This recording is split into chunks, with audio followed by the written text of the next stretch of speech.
Undertale took the PC community by storm with its simplistic story and gameplay, and being iconically advertised for its pacifist mechanic of sparing every single enemy you come across. Since then, Toby Fox has been working on his new game, a sort of prequel but not really, to be released in several chapters. For now, it is available within the first 2 chapters as a free-to-play game on pretty much every platform imaginable. So, let's dive in.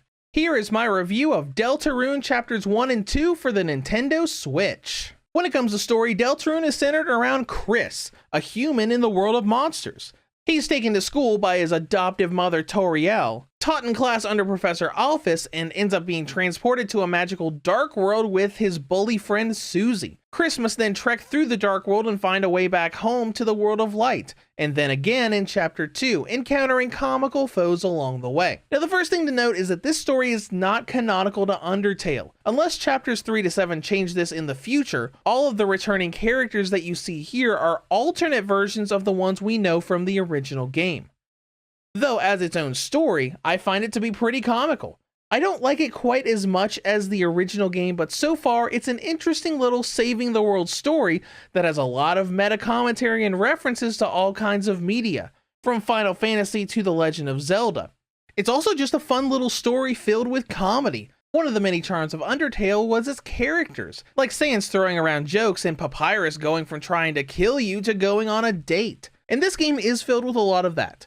Both chapters' villains do comical non-villain things, all the way to the queen dragging you into a car, not for the sake of hurting the heroes, but just to avoid and hide from an annoying, overbearing lover bird. When it comes to gameplay, Deltarune is an episodic turn-based RPG with lots of puzzle elements. Like Undertale before it, you navigate 2D areas, solve puzzles, and must fight enemies in turn-based combat, either to kill or spare them. Now before getting started, it's worth noting that this is still an incomplete game. Deltarune will have 7 chapters by the end, which will likely not be for several years, if not longer. This is chapters 1 and 2, each having cliffhanger endings to be answered in future chapters. Though at the same time, they are sort of their own little completed story arcs. Now with main progression, you're moving around linear areas for the entire game. You go from room to room, encountering enemies and solving puzzles to get from point A to point B. In this way, it feels just like Undertale with the puzzles, though this time around you get party members that will join and help you both in dialogue and in actual combat. But before we go into fighting, the puzzles are still pretty simple. Push a block onto a switch, move tiles around to redirect mice to their home, or walking along a letter grid to spell out a phrase or password. Combat is similar as well, though a bit more refined and expanded. In combat, you have typical JRPG commands like attacking, spells, actions to calm and pacify enemies, using items,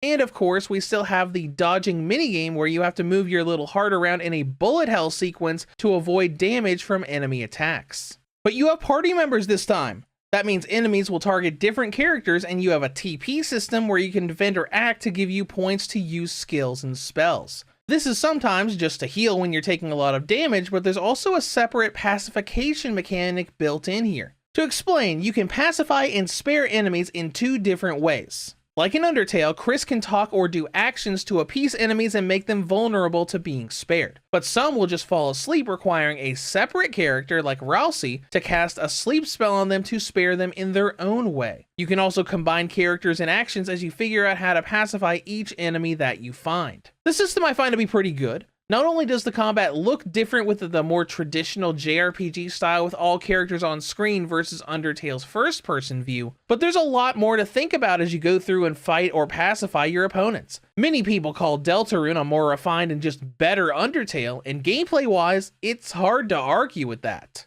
The weirdness of this game comes from the fact that it's episodic. Chapter 1 and Chapter 2 actually feel like 2 completely different games. Not just in selecting from the menu, but some of the mechanics, features, and even the UI are different between them. Chapter 2 has an expanded user interface for health and spare gauges. You can use multiple save slots instead of being forced to just use one. You can recruit spared enemies for the little hub town that's unlocked in Chapter 2, replayability through a secret route, among other things. Now, this is likely because of how long each one was in development. Chapter 1 came out in 2018, and Chapter 2 came out 3 years later in 2021, but it still feels a little odd. So then, let's get to content and length. Surprisingly, even with only 2 chapters out of 7, Deltarune has almost as much length to a single run as the entirety of Undertale. That game can be tackled in about 8 hours on your first run, And combining the 2 to 3 hours of Chapter 1 and 5 hours of Chapter 2, Deltarune currently takes about the same. Next up is presentation. This takes the same NES style as Undertale, and it looks good. Some areas are simplistic, while others have cool little animations going on in the background. Not that you'd expect anything more out of an Undertale-related game, but it does look a bit more technical than Undertale itself. And yes, the game is stuck with this cropped 4:3 inspired aspect ratio, though the filters you can put on in the background blend right in and look nice. Plus, the filters will actually change depending on what dungeon or area you're at. Then with performance, there really isn't anything to talk about. It runs perfectly at 30 FPS from start to finish. Next up is battery life. Deltarune will give the original and light models a range of 5.5 to 6 hours, while the V2 and OLED models get 8 to 9 hours.